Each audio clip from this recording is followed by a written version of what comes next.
उपचुनाव का दंगल। 7 सीटों पर वोटिंग कल होगी। कल सुबह 7 से शाम 6 बजे तक वोटिंग चलेगी। सलूंबर 84, झुंझुनू रामगढ़ सीट पर मतदान, खींवसर, दौसा, देवली उनियारा सीट पर भी वोटिंग होगी। 5 सीट पर त्रिकोणीय मुकाबला होगा। दौसा रामगढ़ में भाजपा कांग्रेस में सीधी टक्कर है। 23 नवंबर को आएंगे उपचुनाव के नतीजे। चुनाव में 19,36,533 मतदाता मतदान करेंगे। 1,862 मतदान केंद्र बनाए गए हैं और 53 सहायक मतदान केंद्र। 7 विधानसभा क्षेत्रों में 3,193 मतदाताओं ने घर से वोट डाले हैं। 7 सीट पर 69 उम्मीदवार चुनावी मैदान में खड़े हैं।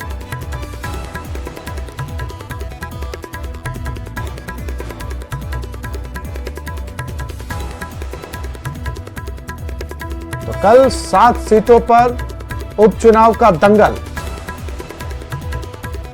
सुबह 7 बजे से मतदान शुरू होगा।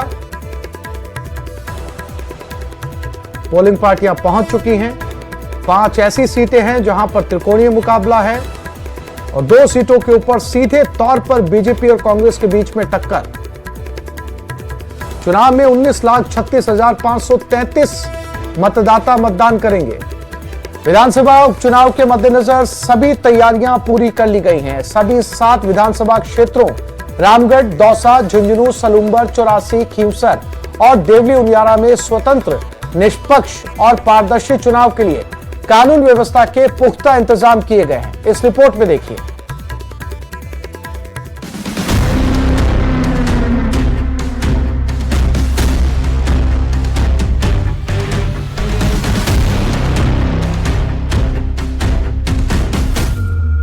नवंबर को 7 विधानसभा सीटों पर उपचुनाव होने वाले हैं, जिसके लिए मंगलवार को मतदान दल रवाना कर दिए गए। प्रशासन ने जनता से 100% मतदान की अपील की है। 3 किलोमीटर तक सुरक्षा बलों का रेला लोगों को आश्वस्त कर रहा है। लोकतांत्रिक अधिकार का इस्तेमाल कीजिए, बेखौफ होकर मतदान कीजिए। तस्वीरें दौसा की हैं। मतदान से पहले दौसा पुलिस पूरी तरह अलर्ट है। यहां पैरामिलिट्री की 12 कंपनियां बुलाई गई हैं। निष्पक्ष और शांतिपूर्ण चुनाव के लिए आसपास के जिले से भी पुलिस अधिकारियों को दौसा बुलाया गया है। 161 बूथ हैं जिनके ऊपर लाइव वेबकास्टिंग होगी। इसके अलावा 60 बूथ है जिन पे माइक्रो ऑब्जर्वर्स का डिप्लॉयमेंट किया गया है और तकरीबन हमारे सारे बूथ या तो वेबकास्टिंग से या फिर माइक्रो ऑब्जर्वर से या फिर CAPF आर्म्ड फोर्स का जो प्रोटेक्शन होता है उससे कवर्ड है। दौसा में 240 मतदान केंद्र हैं। 161 मतदान केंद्रों की लाइव वेबकास्टिंग होगी, यानी इन मतदान केंद्रों के अंदर और बाहर की तस्वीरें सीधे राज्य निर्वाचन आयोग, भारत निर्वाचन आयोग और जिला निर्वाचन अधिकारी देख सकेंगे। कुल मिलाकर ये कहा जा सकता है कि राजस्थान का सबसे संवेदनशील जिला दौसा है और दौसा में चुनाव शांतिपूर्ण कराना एक चुनौती होता है। ऐसे में इस चुनौती को प्रशासन बिल्कुल भी हल्के में नहीं ले रहा है और पूरी तरह सतर्कता बरती जा रही है। डूंगरपुर की 84 विधानसभा उपचुनाव के लिए 13 नवंबर को मतदान होगा। इसके लिए मंगलवार को फाइनल ट्रेनिंग के बाद मतदान दलों को सुरक्षा के बीच रवाना कर दिया गया है। 84 विधानसभा क्षेत्र में कुल 251 मतदान केंद्र बनाए गए हैं। मतदान के लिए 8 महिला, 8 युवा, 1 दिव्यांग और 10 आदर्श मतदान केंद्र बनाए गए हैं। 2,55,375 मतदाता वोट डालेंगे। 103 संवेदनशील मतदान केंद्र बनाए गए हैं। सभी मतदान केंद्रों पर 2000 से ज्यादा सुरक्षाकर्मी तैनात किए गए हैं। कलेक्टर ने मतदान कर्मियों को निष्पक्ष रूप से मतदान कराने के निर्देश दिए हैं। प्रशासन ने लोगों से 100% मतदान की अपील की है।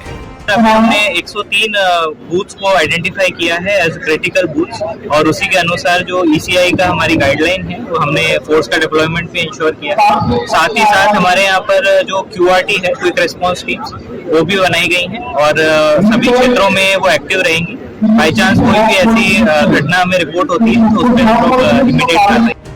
सलूंबर विधानसभा उपचुनाव के लिए 13 नवंबर को मतदान होगा, जिसे लेकर मंगलवार को उदयपुर के राजकीय फतेह उच्च माध्यमिक विद्यालय में मतदान दलों का अंतिम प्रशिक्षण हुआ, जिसके बाद मतदान दल अपने अपने आवंटित बूथ के लिए रवाना हो गए।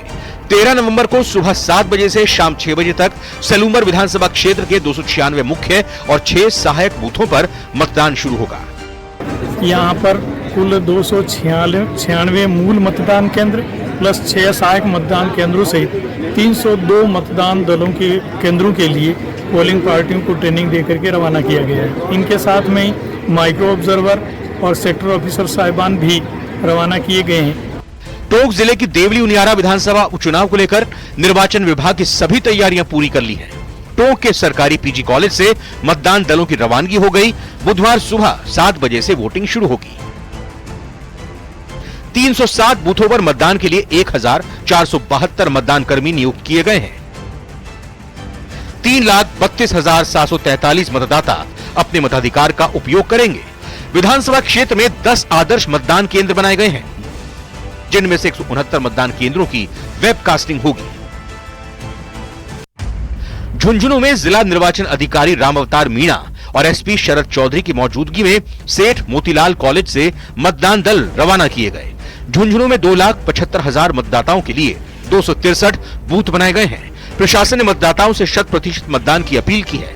एसपी शरद चौधरी ने बताया कि चुनाव को लेकर जिला प्रशासन के साथ पुलिस प्रशासन एक पिरामिड के रूप में तैनात रहेगा।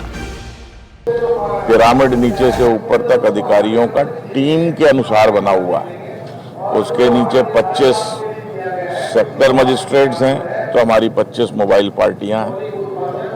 8 जैसा कि बताया, केवल जो क्रिटिकल बूथ हैं उन पे भ्रमण करने के लिए 8 अतिरिक्त मजिस्ट्रेट जिला कलेक्टर महोदय ने लगाए हैं। 7 सीटों के लिए बीजेपी कांग्रेस समेत 69 प्रत्याशी मैदान में हैं। निर्वाचन विभाग ने 7 जगह जो उपचुनाव हो रहा है उसके लिए जो पूर्ण तैयारियां हैं वो सुनिश्चित कर ली हैं। हमारे जो मतदान दल हैं 7 विधानसभा क्षेत्र में वो अपने अपने गंतव्य स्थल के लिए रवाना हो चुके हैं और अधिकांश जगह पे पहुंच भी चुके हैं। जो सुरक्षा के बंदोबस्त हैं शांतिपूर्ण चुनाव संपादित करने के लिए 13 नवंबर को इनके भाग्य का फैसला करने के लिए मतदान होगा। इसीलिए लोगों से बढ़ चढ़कर मतदान करने की अपील की जा रही है। Bureau report, news 18 Rajasthan. विधानसभा उपचुनाव में 7 सीटों पर जबरदस्त दंगल है। वैसे तो सभी पार्टियां अपनी अपनी जीत का दावा कर रही हैं, लेकिन 5 सीटों पर त्रिकोणीय मुकाबला देखने को मिल रहा है। इस रिपोर्ट में देखिए।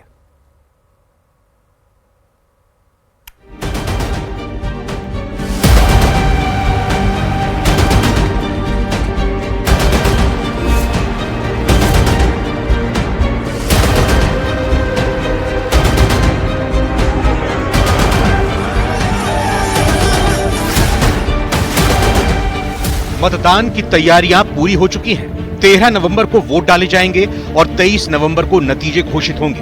तब तक दावों का शोर है। दरअसल 7 सीटों पर उपचुनाव में बीजेपी और कांग्रेस दोनों की प्रतिष्ठा दांव पर लगी हुई है। एक तरफ जहां कांग्रेस 6 सीटों पर अपना कब्जा बरकरार रखना चाहती है, वहीं बीजेपी लोकसभा चुनाव में प्रदेश की 11 सीटों पर हुई हार की भरपाई की कोशिश में है। बीजेपी प्रदेश अध्यक्ष मदन राठौड़ के लिए भी उपचुनाव किसी अग्नि परीक्षा से कम नहीं है, क्योंकि कुछ महीने पहले ही उन्हें प्रदेश बीजेपी की कमान सौंपी गई है। यही वजह है कि मुख्यमंत्री भजनलाल शर्मा समेत पार्टी के तमाम दिग्गज लगातार चुनाव प्रचार में जुटे रहे। गौरतलब है कि 7 सीटों में बीजेपी के पास सिर्फ 1 सीट सलूंबर थी, लेकिन उपचुनाव में बीजेपी 5 सीटों सलूंबर, दौसा, देवली उनियारा, झुंझुनू और रामगढ़ में मजबूत स्थिति में नजर आ रही है। बीजेपी का मानना है कि उसके प्रत्याशी 5 सीटों पर मजबूत स्थिति में हैं। देखिए, हमारे पास सलूंबर की सीट थी और 6 सीटों पर रीजनल पार्टी और कांग्रेस के लोग थे। तो यूं देखा जाए तो आंकड़ों के हिसाब से गिनती करेंगे तो मैं ज्योतिष तो नहीं हूं, मैं संख्या भी नहीं बता सकता, लेकिन इतना प्रमाणिक रूप से कह सकता हूं कि 7 में से अधिकांश सीटें बीजेपी जीतेगी। 2 सीटों पर त्रिकोणीय संघर्ष माना जा रहा है। इन सीटों पर स्थानीय पार्टियां बीजेपी और कांग्रेस को टक्कर देती नजर आ रही हैं। Salumbar, Reshma Meena Congress, Shanta Devi BJP. Dausa, Jagmohan Meena BJP, Deendayal Bairwa Congress. Deoli Uniara, Kastoor Chand Meena Congress, Rajendra Gurjar BJP. Jhunjhunu, Amit Ola Congress, Rajendra Bhambu BJP. Ramgarh, Aryan Zubair Khan Congress, Sukhwant Singh BJP. Khinvsar और चौरासी में मुकाबला दिलचस्प है। Khinvsar doctor Ratan Chaudhary Congress, Revant Ram Danga BJP, Kanika Beniwal RLP. 84 Mahesh Roat Congress, Karilal Nanoma BJP, Anil Katara BAP. Khinvsar seat पर आरएलपी के टिकट से हनुमान बेनीवाल की पत्नी कनिका बेनीवाल मैदान में है। कनिका के मैदान में उतरने से खींवसर में बीजेपी और कांग्रेस के लिए लड़ाई आसान नहीं है, क्योंकि 2023 के विधानसभा चुनाव में खींवसर से हनुमान बेनीवाल ने जीत दर्ज की थी। वहीं 84 सीट से राजकुमार रौत के करीबी अनिल कटारा बीएपी के टिकट पर चुनाव लड़ रहे हैं। 84 सीट पर राजकुमार रौत की अच्छी खासी पकड़ मानी जाती है। ऐसे में अनिल कटारा की वजह से मुकाबला कांटे का रहने वाला है। उपचुनाव में बीजेपी के प्रदर्शन का भजनलाल सरकार पर कोई फर्क नहीं पड़ने जा रहा, क्योंकि विधानसभा का मौजूदा गणित बीजेपी के पक्ष में है। बीजेपी 114 सीटें, कांग्रेस 66, अदर्स 13 सीटें। एक पंक्ति में कहें तो चुनाव भले ही उतना बड़ा ना हो, लेकिन इसमें कई बड़े नेताओं की प्रतिष्ठा दांव पर लगी हुई है। Bureau report, news 18 Rajasthan. और राजधानी जयपुर से बड़ी खबर, मुख्यमंत्री सरकार की वर्षगांठ पर प्रदेशवासियों को कई सौगातें मिलने वाली है। भजनलाल सरकार की पहली वर्षगांठ पर सौगात, हजारों युवाओं को मिलेगी नियुक्ति। सुराज संकल्प की दिशा में मुख्यमंत्री का अहम कदम, सीएम भजनलाल देंगे नई भर्तियों की सौगात। लगभग 25,000 युवाओं को मिलेंगी नियुक्तियां। विभिन्न विभागों में 51,000 से ज्यादा पदों पर निकलेगी भर्तियां। तीसरे रोजगार उत्सव में हजारों युवाओं को नियुक्ति पत्र सौंपे जाएंगे।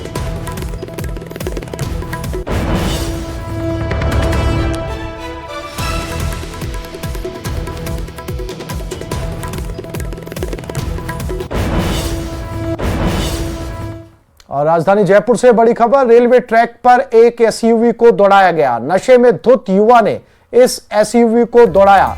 आरपीएफ ने चालक के खिलाफ केस दर्ज करवा दिया है। कनकपुरा थाने में केस दर्ज हुआ है। वाहन सीज घटना के चलते मालगाड़ी 15 मिनट तक रुकी रही। वीडियो सोशल मीडिया पर अब वायरल हो रहा है। तो जयपुर में कनकपुरा के पास नशे में धुत एक युवा ने रेलवे ट्रैक पर ही गाड़ी दौड़ा दी। आरपीएफ ने इसके खिलाफ मुकदमा दर्ज करवा दिया कनकपुर थाने के अंदर। और सिर्फ इस वजह से एक मालगाड़ी को काफी समय तक इंतजार करना पड़ा, क्योंकि मालगाड़ी को वहां पर रुकवा दिया गया था। आप देख सकते हैं किस स्पीड से इस गाड़ी को वापस ले जाया गया। नशे में धुत था ये युवा। फिलहाल गाड़ी का चालान किया गया, सीज की गई और उसके खिलाफ मुकदमा दर्ज करवाया गया है। तस्वीरें आपके सामने।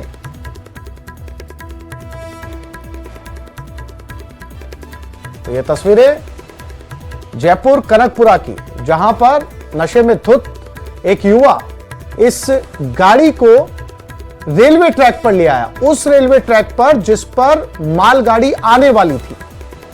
जैसे ही वहां मौजूद आरपीएफ को इस बात का पता चला, फौरन मालगाड़ी को रुकवाया गया और इसे पकड़ने की कोशिश की गई, लेकिन इसने आरपीएफ के जवानों को देखते ही गाड़ी को पटरी से नीचे उतारकर सड़क मार्ग से भाग छूटा। लेकिन बावजूद इसके नंबर से इसकी शिनाख्त कर ली गई, इसका पता कर लिया गया और अब इसके खिलाफ मुकदमा दर्ज किया गया है। अगर समय रहते आरपीएफ इस रेलवे ट्रैक पर नहीं पहुंचती तो इस गाड़ी के रेलवे ट्रैक पर दौड़ने की वजह से एक बड़ा हादसा हो सकता था, क्योंकि इसी ट्रैक के ऊपर एक मालगाड़ी भी आने वाली थी जिसे रुकाया गया।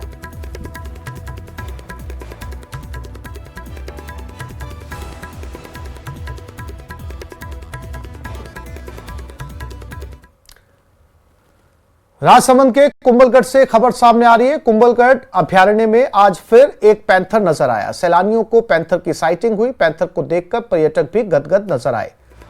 जंगल सफारी जिप्सी संगठन के अध्यक्ष अल्पेश असावा ने यह जानकारी दी। जंगल सफारी में अभयारण्य के दानी गेट दरवाजा के पास पैंथर की चहलकदमी दिखी।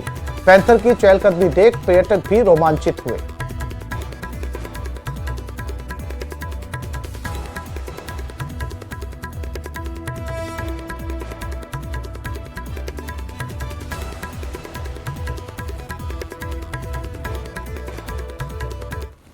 जयपुर में एसआई भर्ती परीक्षा रद्द करने की मांग को रविवार दोपहर 1 बजे से टंकी पर चढ़े दोनों छात्रों को कैबिनेट मंत्री किरोड़ीलाल मीणा ने समझा बुझाकर नीचे उतार लिया।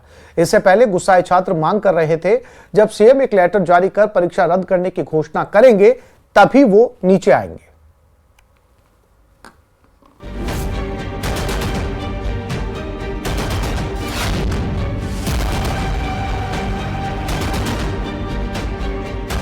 अरे 50 घंटे से ऊपर हो तबियत बिगड़ जाएगी। 48 घंटे बाद टंकी से उतरे दोनों छात्र। सब मुद्दों पे सहमति बनी है। कौन से मुद्दे? किरोड़ी लाल जी पर हमें विश्वास है, इनके माध्यम से हमारे सीएम से मुलाकात होगी। रंग लाई मंत्री किरोड़ी लाल की कोशिश। बच्चे मान गए, मेरे पर भरोसा किया है, मेरा मान रखा, सम्मान रखा। उपचुनाव के बाद फैसला लेने का भरोसा। चुनाव संपन्न हो जाने के तुरंत बाद माननीय मुख्यमंत्री जी से मिलकर इनकी समस्या का समाधान कराऊंगा। जयपुर के हिम्मतनगर इलाके में पानी की टंकी पर पिछले 3 दिनों से चढ़े दोनों छात्र अब नीचे उतर आए हैं। अभ्यर्थी विकास बिधुड़ी और लादू गोदारा किरोड़ी लाल मीणा के समझाने पर नीचे उतर आए। किरोड़ी लाल मीणा खुद सीढ़ी की मदद से पानी की टंकी पर चढ़े और युवाओं को समझाया। काफी देर मान मनोवल का सिलसिला चलता रहा और आखिर में क्रेन की मदद से किरोड़ी लाल मीणा समेत दोनों युवाओं को नीचे उतार लिया गया।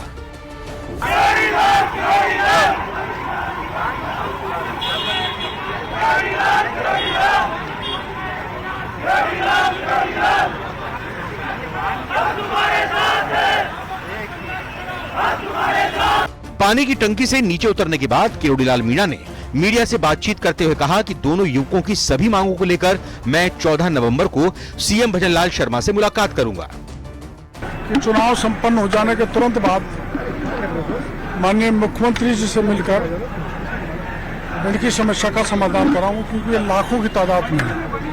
9 लाख बेरोजगार ने सब इंस्पेक्टर परीक्षा में पार्टिसिपेट किया। टंकी से नीचे उतरने के बाद अभ्यर्थी विकास बिधुड़ी और लादू गोदारा ने भरोसा जताया है कि मंत्री किरोड़ी लाल उनकी सभी मांगों को पूरा कराने में मदद करेंगे। सब मुद्दों पे सहमति बनी है। कौन से मुद्दे? कौन से मुद्दे बताओ मुझे। सहमति बनी है। हमारी पहली सबसे बड़ी मांगी भर्ती परीक्षा को रद्द किया जाए। दूसरी मांगे थी, बाबा ने क्या बोला ये बताइए आप। बाबा ने बोला कि मैं पूरा प्रयास करूंगा और 14 तारीख को मैं मुख्यमंत्री जी से मिलकर पुरजोर तरीके से जोड़ लगाऊंगा। किरोड़ी लाल जी पर हमें विश्वास है, इनके माध्यम से हमारे सीएम से मुलाकात होगी 14 तारीख को। उसके बाद में 20 तारीख तक हम इनके कहने पे हमारा स्वास्थ्य थोड़ा खराब है, इस वजह से हम ज्यादा बोल नहीं सकते। दरअसल इससे पहले हिम्मतनगर पहुंचे किरोड़ी लाल मीणा ने विकास बिधुड़ी और लादू गोदारा को लाउड स्पीकर से समझाने की कोशिश की और नीचे उतरने की अपील की। इतना ही नहीं, उनके पीने के लिए पानी की बोतल भी पहुंचाई गई। दरअसल विकास और लादू ने किरोड़ी लाल मीणा से शिकायत की थी कि उन्होंने 2 दिन से ना खाना खाया है और ना ही उन्हें पानी दिया गया है। इस दौरान न्यूज 18 राजस्थान ने उनसे एसआई भर्ती परीक्षा रद्द करने के बाबत सवाल किया, जिसके जवाब में किरोड़ी लाल मीणा ने 99.9% परीक्षा रद्द होने की बात कही। कितना भरोसा है कि ये एग्जाम रद्द होगा किरोड़ी लाल मीणा जी को? मेरे को भरोसा है 99.9%। 10-15 दिन करीब 3 दिन तक पानी की टंकी पर चढ़े रहने वाले अभ्यर्थियों ने नीचे उतरने से पहले 5 सूत्रीय मांगे किरोड़ी लाल मीणा को भेजी। एसआई भर्ती रद्द की नियत समय पर घोषणा हो, हमारी मुख्यमंत्री से मुलाकात कराई जाए, हमारे ऊपर किसी तरह का कोई मुकदमा दर्ज न किया जाए, ये लिखित में दिया जाए। आरपीएससी के 2 चेयरमैन और मंत्रिमंडल के मंत्री और सीएमओ के अधिकारियों पर कार्रवाई की जाए जो पेपर लीक में शामिल पाए गए थे। हमारे जो साथी कल से गिरफ्तार हैं उन्हें बिना किसी कार्रवाई के छोड़ा जाए। बाबा आपसे युवाओं की उम्मीदें हैं, आप हमें लिखित में भरोसा दिलाएं, तब हम टंकी से नीचे उतरेंगे। हालात सामान्य हो गए हैं, अभ्यर्थी भरोसे के बाद ही सही नीचे आ गए हैं, लेकिन अभ्यर्थियों ने साफ कर दिया है कि अगर उनकी मांगे तय वक्त पर पूरी नहीं हुई तो वो मरते दम तक संघर्ष करते रहेंगे। जयपुर से विष्णु शर्मा की रिपोर्ट।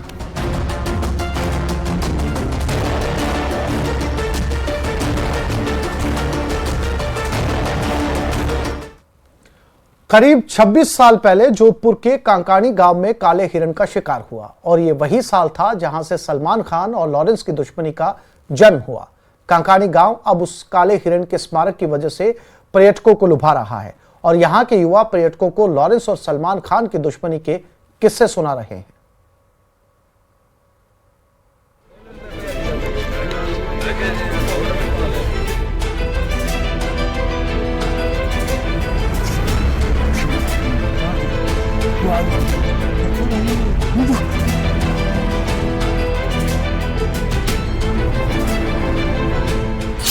यहाँ पर्यटकों को सुनाए जाते हैं लॉरेंस सलमान की दुश्मनी के किस्से।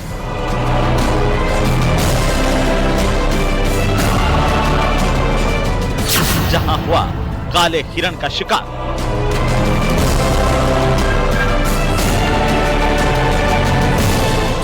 उसी काले हिरण का स्मारक।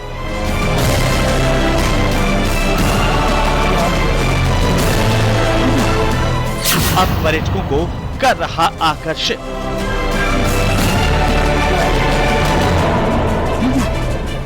जब 20 साल के बाद कांकानी गांव फिर सुर्खियों में है, आपको वजह भी बताएंगे और उससे जुड़े किस्से भी सुनाएंगे।